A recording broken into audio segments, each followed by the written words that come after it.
चलो बच्चों लोग, आज हम लोग इलेक्ट्रोकेमिस्ट्री में quantitative aspect of electrolytic cell and पढ़ेंगे फैराडेज लॉ के बारे में। तो फैराडेज लॉ से स्टार्ट करते हैं। फैराडेज लॉ है क्या? तो फैराडेज ने क्या बोला था, उनके स्टेटमेंट को पहले रीड करते हैं। फैराडेज लॉ ऑफ इलेक्ट्रोलाइसिस लिख दीजिए। Faraday's law of electrolysis. उन्होंने ये कहा था, the mass of any substance, the mass of any substance deposited or liberated, the mass of any substance deposited or liberated at any electrode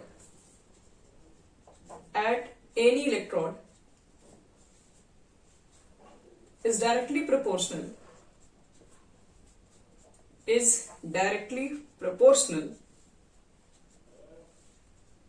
to the quantity of electricity passed through the electrolytic cell, चलो यही है theory. Quantitative aspect of electrolytic cell and Faraday's law हमको main यहाँ पढ़ना होता है। Faraday's law of electrolysis है क्या? तो फैराडेज लॉ ने ये कहा था, the mass of any substance deposited और liberated at any electrode is directly proportional to the quantity of electricity is pass through the electrolytic cell. देखिए मतलब क्या हुआ, जैसे मान लो कि आपके पास एक कंटेनर है, मतलब इलेक्ट्रोलाइटिक सेल आपने लिया हुआ है और इसमें आपने इलेक्ट्रोड लगाया हुआ है। सपोज ये आपका 2 इलेक्ट्रोड लगा हुआ है इसके अंदर, ठीक है, और आपने इसमें इलेक्ट्रोलाइटिक सॉल्यूशन भरा है, किसी का भी कोई भी इलेक्ट्रोलाइटिक सॉल्यूशन इसके अंदर भरा होगा और इसको आपने बैटरी से कनेक्ट करके रखा हुआ है। अब ध्यान समझना, इसके अंदर ये पॉजिटिव प्लेट लगा दो या नेगेटिव प्लेट लगा दो। तो क्या कहते हैं फैराडेज, क्या बोलते हैं? फैराडेज ये बोलते हैं, जैसे आप इसके अंदर NaCl का मोल्टेन फॉर्म लिया सपोज, तो Na जाता है कहां पर? Na जाता है नेगेटिव प्लेट पे, Cl जाता है पॉजिटिव प्लेट पे, यानी कि Na डिपोजिट होगा तो कितना मास डिपोजिट होगा, Cl यहां पर डिपोजिट होगा तो कितना लिबरेटेड, क्योंकि Cl गैस है वो लिबरेट होगा, तो Cl कितना लिबरेट हो गया या फिर सोडियम कितना डिपोजिट हुआ, वो क्या बताते हैं फैराडेज लॉ? वो बोलते हैं कि the mass of any substance, mass of any substance का मतलब है कि जो भी आप इलेक्ट्रोलाइटिक सॉल्यूशन जो लिए हैं, ठीक है, उसको जो आप इलेक्ट्रोलाइटिक से डिकम्पोजिशन करवाए हैं, तो टोटल ब्रेक करवाया, ब्रेक करने के बाद सोडियम क्या हुआ, इकट्ठा हुआ है कहां पर? निगेटिव वाले इलेक्ट्रोड पे, यानी कि the mass of any substance deposited और लिबरेटेड एट एनी इलेक्ट्रोड, यानी कि कोई भी सब्सटेंस यानी सोडियम का मास कितना डिपोजिट हुआ इस इलेक्ट्रोड पे, वो किस बात पे डिपेंड करता है? तो is directly proportional to the quantity of electricity pass through the electrolytic cell. आप इलेक्ट्रोलाइटिक सेल के अंदर कितना इलेक्ट्रिसिटी दे रहे हैं, वो सब कुछ ड्यूस पे डिपेंड करता है। यानी ऐसे बोल सकते हो कि इसके अंदर प्रेजेंट NaCl के अंदर जो भी आप डिपॉजिट करवा रहे हो सकता है सोडियम भी डिपॉजिट हो रहा है, क्लोरीन भी डिपॉजिट हो रहा है, तो आपसे सोडियम के बारे में पूछा जाएगा, बताओ सोडियम का कितना मास डिपॉजिट हुआ। मान लो कि हमने कह दिया कि आपसे कि 5 मिनट तक हमने 2 एम्पियर का करंट पास किया सपोज, तो बताओ सोडियम का मास कितना डिपॉजिट करा सकते हैं। तो उन्होंने कहा था ये कि मास किसी भी सब्सटेंस का डिपॉजिट हो रहा है जो इलेक्ट्रोड के ऊपर, वो डायरेक्टली प्रोपोर्शनल होता है कि आप उसके अंदर कितने क्वांटिटी ऑफ इलेक्ट्रिसिटी पास कर रहे हैं उस इलेक्ट्रोलाइटिक सेल में। यानी जितना हाई अमाउंट ऑफ इलेक्ट्रिसिटी पास कीजिएगा, मतलब इलेक्ट्रिसिटी यहां पर कहने का मतलब है चार्ज, जितना अमाउंट ऑफ आप चार्ज पास कीजिएगा, जितना amount of electric current pass कीजिएगा, जितना अमाउंट ऑफ इलेक्ट्रिसिटी पास कीजिएगा, उतना ही ज्यादा आपके पास वो सब्सटेंस का मास डिपोजिट होगा। ठीक है, अगर मान लो कि ज्यादा अगर हम इलेक्ट्रिसिटी यहाँ पास करेंगे तो ज्यादा सोडियम डिपोजिट होगा, कम इलेक्ट्रिसिटी दोगे तो कम सोडियम डिपोजिट हो पाएगा। तो यही फैराडेज लॉ का स्टेटमेंट है, the mass of any substance deposited और liberated at any electrode is directly proportional to the quantity of electricity pass through the electrolytic cell. तो अगर मान लो कि हम लोग W को मान लेते हैं, let W is the weight of substance deposited at any electrode, तो क्या होगा फैराडेज लॉ के अकॉर्डिंग, जो वेट ऑफ सब्सटेंस जो डिपोजिट हो रहा है या लिबरेटेड हो रहा है एट एनी इलेक्ट्रोड, वो डायरेक्टली प्रोपोर्शनल है quantity of charge. Quantity of electricity को हम लोग क्यू से इंडिकेट करते हैं। यानी W प्रोपोर्शनल Q। W यहाँ वर्क डन ही बच्चों ध्यान देना, यहाँ पर W क्या है, W आपके पास वेट है, किसी सब्सटेंस का जो डिपॉजिट हो रहा है इलेक्ट्रोड के ऊपर उसका वेट है। तो यहां से प्रोपोर्शन हटाओगे तो एक कांस्टेंट लगाना पड़ेगा, तो उस कांस्टेंट को क्या बोल रहे हैं, Z। तो W इज इक्वल टू होता है बच्चे लोग Z इंटू क्यू। अब लिख लो कौन कौन क्या रिप्रेजेंट कर रहा है।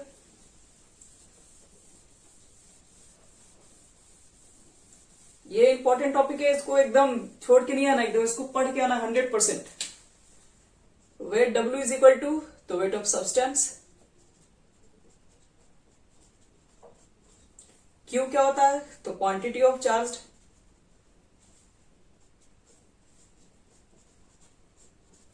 और Z क्या है, Z को बोलते हैं कांस्टेंट, और इस कांस्टेंट का एक स्पेशल नाम है इलेक्ट्रोकेमिकल इक्विवेलेंट। इलेक्ट्रोकेमिकल इक्विवेलेंट, जो कि एग्जामिनेशन में बहुत बार पूछा जा चुका है कि इलेक्ट्रोकेमिकल इक्विवेलेंट क्या होता है। और एक चीज हमें अच्छे से पता है, बोलिए। क्यों लिख दो, खाली चार्ज ही लिख दो।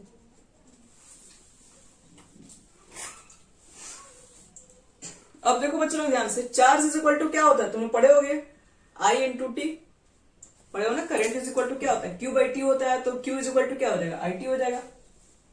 तो Q is equal to IT हो जाएगा, तो वेट कितना हो जाएगा यहाँ पर, तो weight is equal to Z।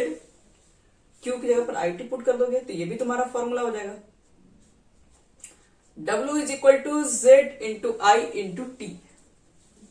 पर बड़ी बात, Z क्या है, आप बोलेंगे कि डेट कांस्टेंट है जिसको इलेक्ट्रोकेमिकल इक्विवेलेंट बोलते हैं, और हम पूछेंगे इलेक्ट्रोकेमिकल इक्विवेलेंट की डेफिनेशन बताओ।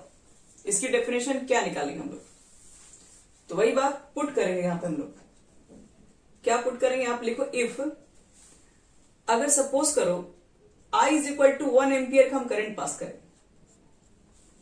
और टाइम ले ले 1 सेकेंड, बहुत कम समय है।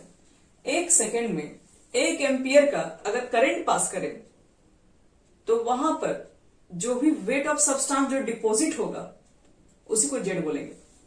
तो देखो, तो I की जगह पर 1 पुट करो, T की जगह पर 1 पुट करो, तो W इज इक्वल टू कितना हो जाएगा, Z। यानी ये जो Z है वो W के इक्वल होगा, और W क्या है, तो वेट ऑफ सब्सटेंस जो कि डिपॉजिट हो रहा है किसी भी इलेक्ट्रोड के ऊपर। तो अब देखो यहीं से डेफिनेशन निकालेंगे, electrochemical equivalent may be defined as the substance of deposit or liberated when 1 ampere of current is passing through for 1 second। 1 ampere का करंट 1 सेकेंड तक पास करते रहेंगे, तब उस समय इलेक्ट्रोड पर जितना भी मास डिपॉजिट होगा किसी भी सब्सटेंस का, तो उसी को बोलते हैं इलेक्ट्रोकेमिकल इक्विवेलेंट। तो लिख लो बच्चों लोग, इसकी डेफिनेशन बहुत बार एग्जाम में पूछी भी गई है, इसलिए मैं यहाँ पर डेफिनेशन लिखवाते रहे। लिखो, electrochemical equivalent may be defined as, electrochemical equivalent may be defined as the mass of the substance deposited when a current of 1 ampere, when a current of 1 ampere is passed through for 1 second। 1 ampere का current 1 second तक पास करते रहेंगे तो उस समय जितना भी deposit होगा मास ऑफ सब्सटेंस, उसको बोलते हैं इलेक्ट्रोकेमिकल इक्विवेलेंट। या फिर अब 1 एम्पियर 1 सेकेंड ना बोल के अगर तुम ये दोनों का वैल्यू 1 पुट कर दो तो क्या हो जाएगा, क्यू का मान 1 हो जाएगा। 1 क्या कूलम्ब चार्ज है। तो ये भी बोल सकते हो, इलेक्ट्रोकेमिकल इक्विवेलेंट में be defined as mass of any substance deposited when 1 coulomb of charge is pass through. 1 coulomb का चार्ज पास करते वक्त जितना भी आपके पास सब्सटेंस डिपॉजिट होगा उसी को बोलते हैं इलेक्ट्रोकेमिकल इक्विवेलेंट। चलिए अब बढ़ते हैं आगे। देखो प्रॉब्लम क्या इसमें होगा, बनाने में तो कोई प्रॉब्लम नहीं है। आई निकल जाएगा, क्वेश्चन में दिया रहेगा, टी निकल जाएगा, जेड क्या है आपका इलेक्ट्रोकेमिकल इक्विवेलेंट। अब वो कैसे फाइंड करेंगे, क्या वो भी क्वेश्चन में दिया रहेगा? नहीं, वो क्वेश्चन में नहीं दिया रहेगा, वो आपको निकालना होगा। तो देखो जेड की वैल्यू को निकालेंगे कैसे, इतना तो हमें मालूम चल गया। जेड क्या होता है? जेड होता है कि आप 1 कूलम का चार्ज पास करेंगे, 1 कूलम के चार्ज को पास करने में जितना भी सब्सटेंस का वेट डिपॉजिट होगा उसी को इलेक्ट्रोकेमिकल इक्विवेलेंट बोलते हैं। तो देखिए यहां पर द चार्ज, आपसे हम क्वेश्चन पूछ रहे हैं, the charge carried by 1 mole of electron. हम आपको जेड की वैल्यू निकालने के लिए कुछ चीजें पहले से बताना चाह रहे हैं। हम आपसे पूछे कि मान लो कि मेरे पास 1 मोल इलेक्ट्रॉन है, 1 मोल छूट गया, मान लो मेरे पास 1 मोल ऑफ इलेक्ट्रॉन है, तो 1 मोल इलेक्ट्रॉन का चार्ज कितना होगा? पहले तो मुझे बताओ कि 1 इलेक्ट्रॉन का चार्ज कितना होता है, याद है? 1.6 है, 10 की पावर -19, ये 1 इलेक्ट्रॉन का चार्ज है।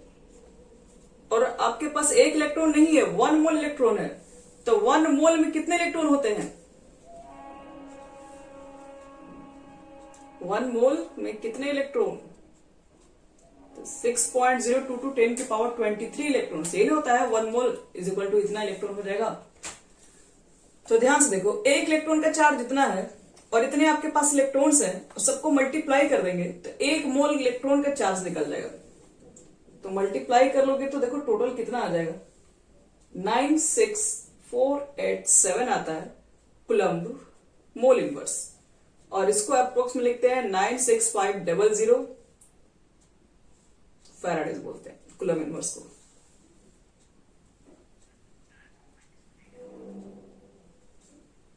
माइनस में रहेगा, आप इसको कैलकुलेशन कर लीजिए, सब कैलकुलेट करके लिखा गया।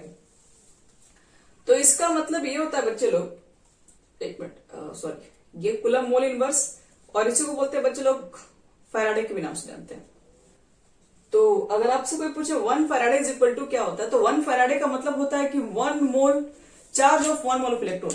1 फैराडे का मतलब है charge of 1 mole of electron, जिसका वैल्यू होता है 96500 कूलम्ब मोल इनवर्स।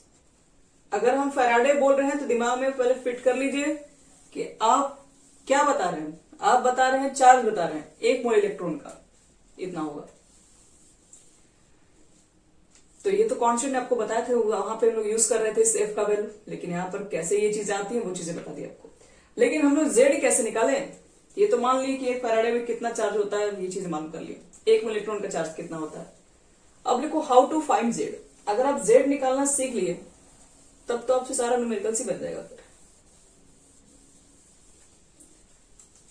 लिखो हाउ टू फाइंड जेड। देखो बच्चे लोग जेड कैसे निकालें हम लोग, तो जेड निकालने के लिए बहुत आसान तरीका बता रहे हैं, ध्यान समझना। जैसे मान लो कि आपके पास सोडियम डिपॉजिट हो रहा है किसी भी इलेक्ट्रोड पे, तो सोडियम बच्चे लोग डिपॉजिट कैसे होगा, सोडियम प्लस होता है, आयन में होगा, 1 इलेक्ट्रॉन को गेन करेगा और जाके डिपॉजिट हो जाएगा सोडियम के फॉर्म पे।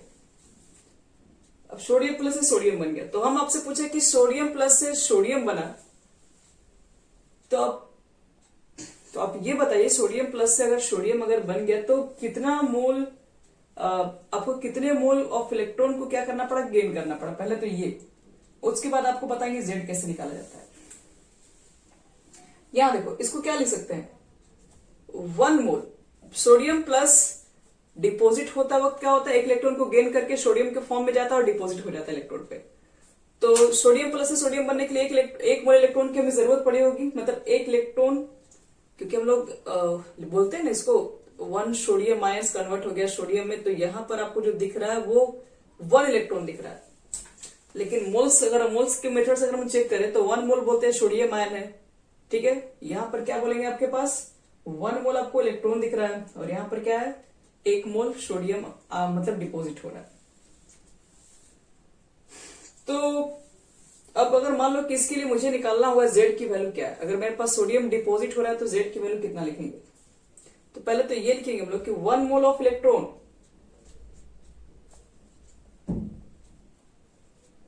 Flow in the circuit.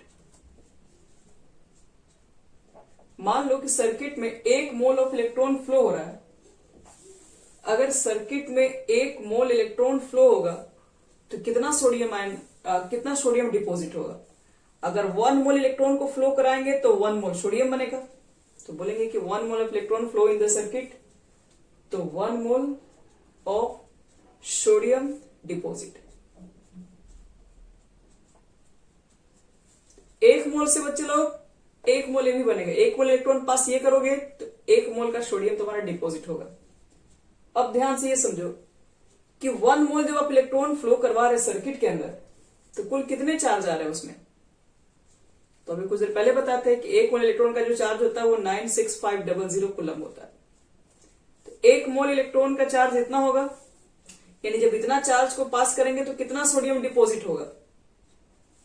तो 1 मोल सोडियम का वेट कितना होता है? तो 1 मोल का अगर मान लो किसी भी अगर आप एटम का 1 मोल का वैल्यू पूछते हैं तो वो उसके एटॉमिक मास के ही इक्वल होता है। 1 mole of sodium is equal to atomic mass of sodium. 1 mole of magnesium is equal to atomic mass of magnesium. Atomic mass बोल दो। तो पूछेंगे कि 1 मोल सोडियम से कितना सोडियम का वेट डिपॉजिट हो रहा है? तो सोडियम का एटॉमिक मास कितना होता है? 23 ग्राम हो जाएगा। यानी कि जब आप इतना ज्यादा कूलम जब पास करेंगे इलेक्ट्रिसिटी तब जाके आपको 23 ग्राम क्या होगा? 23 ग्राम सोडियम मिलेगा। इतना होगा बच्चे लोग, तो 23 ग्राम सोडियम मिलेगा। तो 1 कूलम का अगर मान लो मैंने पास किया अगर उसके अंदर चार्ज तो कितना होगा? तो 23 बोलोगे बटे में 96500, ये आपका क्या निकल के आएगा? तो 1 कूलम के अंदर आपके पास कितना सोडियम डिपॉजिट होगा वो ये बता देगा। इतना ग्राम सोडियम डिपॉजिट हो जाएगा। तो पढ़िए, आपको बताया था जेड किसे कहते हैं। तो जेड उसी को बताए थे हम कि जेड उसको कहते हैं कि 1 कूलम का जब चार्ज पास करेंगे तो उस समय जितना भी वेट डिपॉजिट होगा उसी को बोलते हैं जेड। तो 1 कूलम तो आपने चार्ज पास किया है, इतना वेट डिपॉजिट हुआ है, तो इसी को कहा जाता है जेड। तो यहां 1 से मल्टीप्लाई कर देना, बस ये हो गया। ये जेड की वैल्यू ऐसे निकालते हैं हम लोग। जेड की वैल्यू कैसे निकालें? तो 1 मोल जब आप चार्ज पास करेंगे तो 1 मोल जब चार्ज पास करते हो तो उसी को क्या बोलते हैं? उसी को बोलते हैं इलेक्ट्रोकेमिकल इक्विवेलेंट। तो 1 पे निकाल के जितना ये वैल्यू आएगा उसको हम लोग क्या बोलेंगे? वो इलेक्ट्रोकेमिकल वैलेंट के इक्वल है। चलो, अब मान लो कि मेरे पास सोडियम आयन नहीं होता, मैग्नीशियम डिपॉजिट होता, तो यहां पर क्या होता? हम मैग्नीशियम के केस में बात कर रहे हैं। मैग्नीशियम 2+ होता है, वो 2 इलेक्ट्रॉन को गेन कर रहा होगा और फिर किस में कन्वर्ट हो रहा होगा? मैग्नीशियम के अंदर। तो इस केस से मुझे मालूम करना है जेड की वैल्यू कितनी होगी। तो हम लोग क्या बोलेंगे? यहां पर 1 मोल का इलेक्ट्रॉन नहीं, 2 मोल दिख रहा है। तो जब 2 मोल इलेक्ट्रॉन फ्लो कर रहा है सर्किट के अंदर, 2 मोल जब सर्किट के अंदर फ्लो कर रहा है तब आपके पास 1 मोल ऑफ मैग्नीशियम डिपॉजिट हो रहा है। 2 मोल बच्चे लोग इलेक्ट्रॉन जब फ्लो कर रहा है सर्किट के अंदर तो 1 मोल मैग्नीशियम क्या हो रहा है? डिपॉजिट हो रहा है। तो 2 मोल जब इलेक्ट्रॉन सर्किट में फ्लो कर रहा है तो कुल कितना चार्ज फ्लो कर रहा है सर्किट में? तो 2 से मल्टीप्लाई कर दो। किसमें? 96500 में। क्योंकि 1 मोल इलेक्ट्रॉन का चार्ज इतना होता है तो 2 मोल इलेक्ट्रॉन का चार्ज कितना हो जाएगा? 2 से मल्टीप्लाई कर देंगे। और मैग्नीशियम का मास कितना होगा? 24 ग्राम। यानी इतना जब कूलम चार्ज जब पास होगा करंट तब जाके आपको मिलेगा 24 ग्राम का मैग्नीशियम। लेकिन हमें तो जेड निकालना है, तो हमें तो 1 कूलम पे चाहिए वैल्यू। तो 1 कूलम पे निकालोगे तो ये क्या हो जाएगा? 24 और नीचे आ जाएगा आपका 2। यानी कि क्या लिख सकते हैं? 24 बटे में 96500 बटे में 2। तो इसी तरीके से बच्चे लोग निकालेंगे। यहाँ पे जितना मोल ऑफ इलेक्ट्रॉन फ्लो कराएंगे उतना यहाँ पर देखेंगे कितना डिपॉजिट हो रहा है, यहाँ लिख देंगे। यहां पर लिख देंगे कि 1 इलेक्ट्रॉन का चार्ज कितना होता है, यहां लिख देना। बाकी जितना होगा उससे मल्टीप्लाई कर लेना। यहां पर 1 मोल ऑफ जो भी एटम है उसका जो मास निकालेंगे वो उसके मोलर मास के इक्वल होगा, एटॉमिक मास के इक्वल होगा। तो 24 ग्राम हो गया ये, क्योंकि 1 मोल ऑफ मैग्नीशियम एटम का एटॉमिक मास 24 ग्राम तो होता है। तो 1 पर निकाल देंगे। इसी तरह से अगर मान लो अगर हम एल्यूमिनियम ले लेते तो यहाँ पर 3 हो जाता, क्योंकि एल्यूमिनियम ट्रिपल आयंस होता है, तो यहाँ पर 3 होता, तो यहाँ पर 1 ही रहता, यहाँ पर 27 होता, यहाँ पर 3 से मल्टीप्लाई, ये 3 यहाँ पर आ जाता। तो अगर हम कोई जेड के लिए अगर हम कोई शॉर्टकट कोई फॉर्मूला लिखें तो क्या लिख सकते हैं? क्या इतना लंबा चौड़ा थोड़ी ना मेहनत करेंगे अब जेड का मान निकालने के लिए। तो देखो जेड इज इक्वल टू क्या होगा, इसी को देखते रहो। ये 24 क्या लिखे थे? एटॉमिक मास, जिस एटम का आपको डिपॉजिट करना है, तो जेड इज इक्वल टू होगा एटॉमिक मास। पहले तो ये एटॉमिक मास भी हो सकता है बच्चे लोग, और मॉलिक्यूलर मास, मोलर मास भी हो सकता है अगर मॉलिक्यूल के फॉर्म में निकला तो। फिर 96500 नीचे तो है सब में। यहां पर क्या है? 2 क्या इसका एन फैक्टर है। एन फैक्टर के बारे में पढ़ा चुके हैं मैं। एन फैक्टर का मतलब है किसकी वैलेंसी कितना, वहां लिख दीजिए, वैलेंसी भी आप लिख सकते हैं। तो इसको देखो एक और मेथड से बता रहे हैं। एटॉमिक मास ऊपर लिखा हुआ है, बटे में एन फैक्टर, इसको कहते हैं इक्विवेलेंट वेट भी बोलते हैं, इक्विवेलेंट वेट ऑफ सब्सटेंस, और बटे में 96500। यानी कि एटॉमिक मास को एन फैक्टर से डिवाइड करते हो तो उसको इक्विवेलेंट वेट भी बोलते हैं।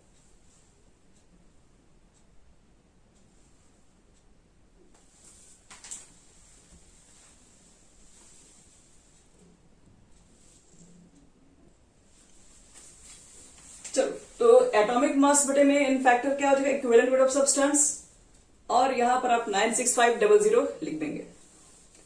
तो ये होता है बच्चे लोग, निकलेगा क्या?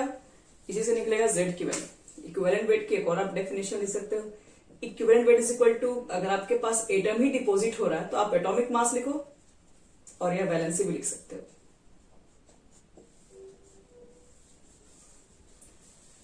तो ये हमारा हो गया फैराडेज फर्स्ट लॉ, जो कि पूरी तरीके से हो गया कंप्लीट। इसी के साथ साथ आपको फैराडेज सेकेंड लॉ भी पढ़ना होता है, ठीक है? उसके बाद हम न्यूमेरिकल्स भी बनवाते हैं।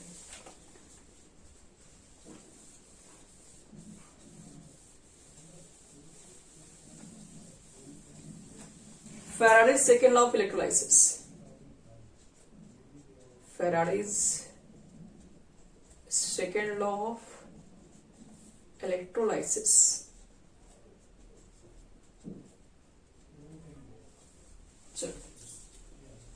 देखो फैराडेज का फर्स्ट लॉ तो हो गया, वो तो बताया था कि कितना सब्सटेंस डिपॉजिट होगा, डिपेंड करता है चार्ज के ऊपर। अब इसमें क्या बताया है? फैराडेज सेकेंड लॉ क्या बताया? तो देखिए इनका क्या स्टेटमेंट है, when the same quantity of electricity, when the same quantity of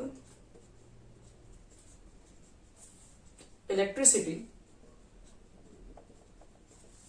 when the same quantity of electricity is passed through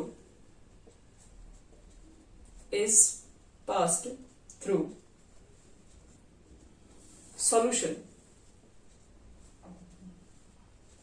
of different electrolytes,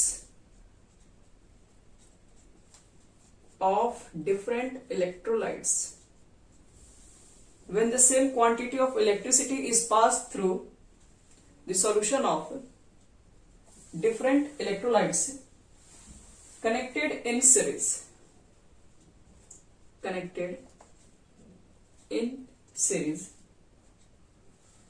the mass of the substance, the mass of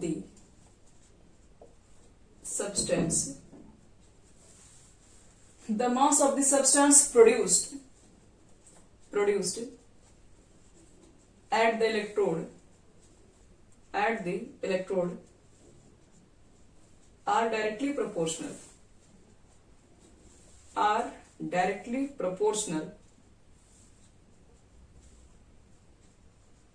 to their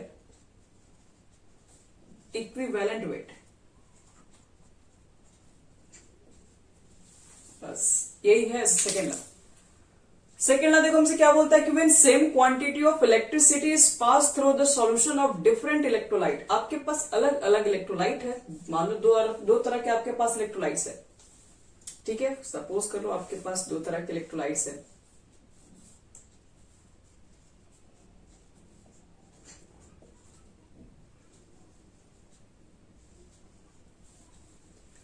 दो तरह के आपके पास electrolytes हैं when same quantity, और दोनों में क्या किया जा रहा है कि सेम क्वांटिटी ऑफ इलेक्ट्रिसिटी भी पास की जा रही है अलग अलग इलेक्ट्रोलाइट्स के ऊपर, और उनको सीरीज के अंदर कनेक्ट करके रखा गया। तो कह रहा था mass of the substance produced at the electrode, जो भी सब्सटेंस का मास प्रोड्यूस होगा इलेक्ट्रोड पे, अब वो इस बार डायरेक्टली प्रोपोर्शनल होगा उसके इक्विवेलेंट वेट के। अगर मान लो कि इसके अंदर मैंने क्या रख दिया, इसके अंदर मैंने सिल्वर रख दिया, सपोज करो ये सिल्वर की इलेक्ट्रोलाइटिक सेल है, यहां पर मैंने इलेक्ट्रोड किसका लगा के रखा हुआ है, मान लो इसके अंदर मैंने जो लिया वो कॉपर सल्फेट लिया हुआ है, तो यहाँ पर Ag का सोल्यूशन है तो Ag का मास डिपोजिट होगा, यहाँ पर कॉपर सल्फेट का सोल्यूशन है तो कॉपर के मास डिपोजिट होंगे। तो कह रहा आपसे क्या कि जो भी सब्सटेंस जो डिपोजिट होंगे इलेक्ट्रोड पे वो डायरेक्टली प्रोपोर्शनल होंगे उसके इक्विवेलेंट वेट के, यानी हम लोग बोल सकते हैं मास ऑफ Ag डिपोजिटेड और बटे में मास ऑफ कॉपर डिपोजिटेड। अगर Ag और कॉपर लोगे तब बता रहे हैं किसके इक्वल होगा, इक्विवेलेंट मास Ag के और इक्विवेलेंट मास कॉपर के। यही है फैराडे सेकेंड लॉ।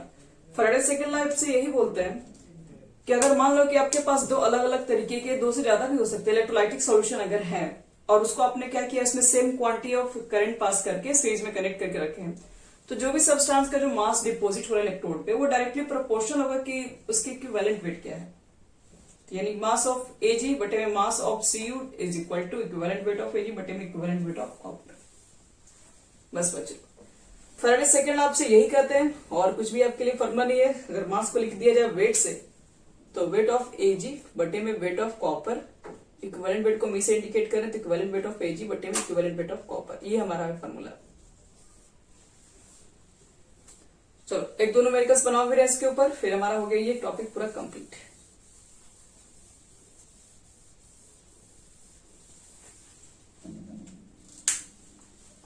चलिए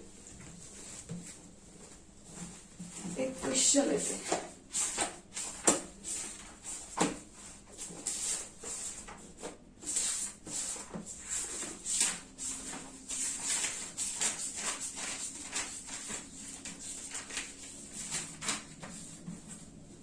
लिखो,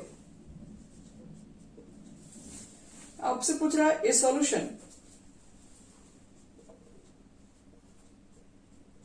सॉल्यूशन ऑफ CuSO4। देखो इस तरह के क्वेश्चन आपके एग्जाम में आते हैं, पिछले बार के एग्जाम में बोर्ड में पूछे हुए हैं, दोनों बोर्ड में बता रहे हैं, झारखंड बोर्ड हो, उड़ीसा बोर्ड हो, चाहे बिहार बोर्ड हो, कोई भी बोर्ड में इस तरह के क्वेश्चन पूछे जाते हैं। ए solution of copper sulphate is electrolysed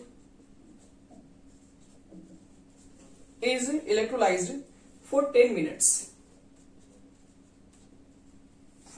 minutes with a current of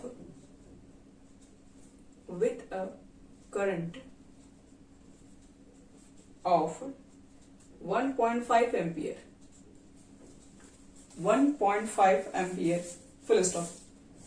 What is the mass of copper? What is the mass of copper deposited at the cathode?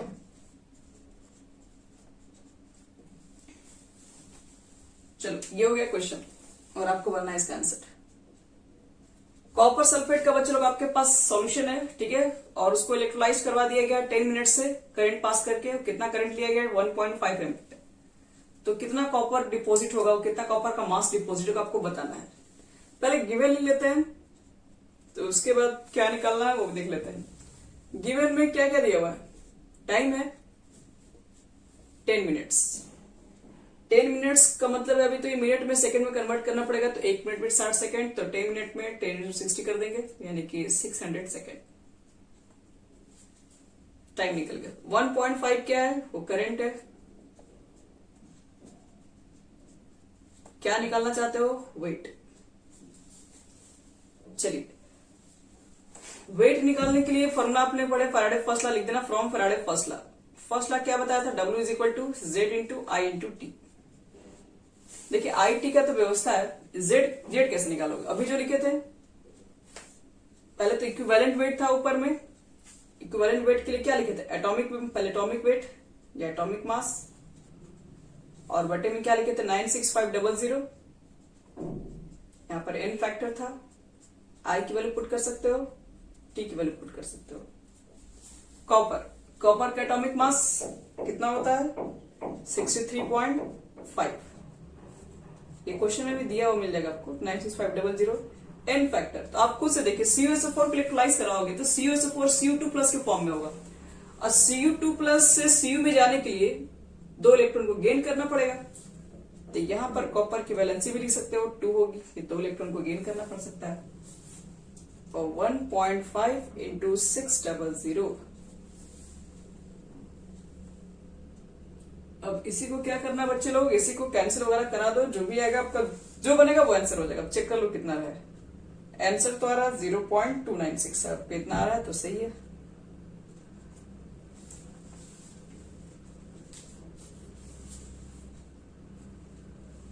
समझ में आ गया ये सबको? कोई डाउट है बच्चे लोग तो पूछ लो, फिर नहीं तो फिर अगला क्वेश्चन की ओर बढ़ते हैं। देखो नेक्स्ट क्वेश्चन पूछ रहा है कि हाउ मच चार्ज, इस तरह का भी क्वेश्चन एमसीक्यू टाइप के पूछे जाते हैं। How much charge is required for the following reduction, for the following reduction. कितनी चार्ज की रिक्वायरमेंट होगी रिडक्शन कराने के लिए, किसको रिडक्शन कराना है? देखिए पहला क्वेश्चन है 1 mole of aluminium ion to aluminium, second 1 mole of Cu2 plus to Cu, third 1 mole of MnO4 to Mn2 plus. चलिए ये सब छोटे छोटे क्वेश्चन एमसीक्यू में दिए जा सकते हैं। अब देखो इसको बनाएंगे कैसे। पहले आपको एल्यूमिनियम ट्रिपल से जाना है बच्चे लोग एल्यूमिनियम में, तो Al के ऊपर ट्रिपल प्लस से Al में जाने के लिए क्या करना पड़ेगा, 3 इलेक्ट्रॉन को गेन करेंगे तभी तो न्यूट्रल होंगे, 3 प्लस है तो 3 माइनस भी चाहिए होगा। चलो तो आपको ये बताना है कि एल्यूमिनियम आयन को एल्यूमिनियम में जाने के लिए कितना, how much charge is required, कितना चार्ज रिक्वायर्ड हुआ, तो क्या बोलोगे क्वांटिटी ऑफ चार्ज?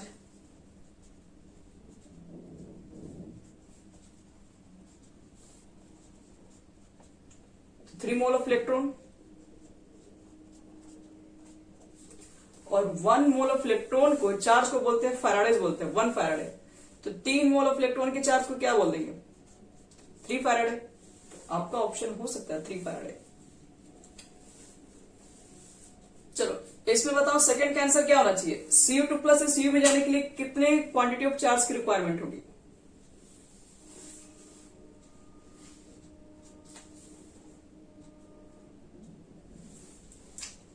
तो आसान क्वेश्चन है।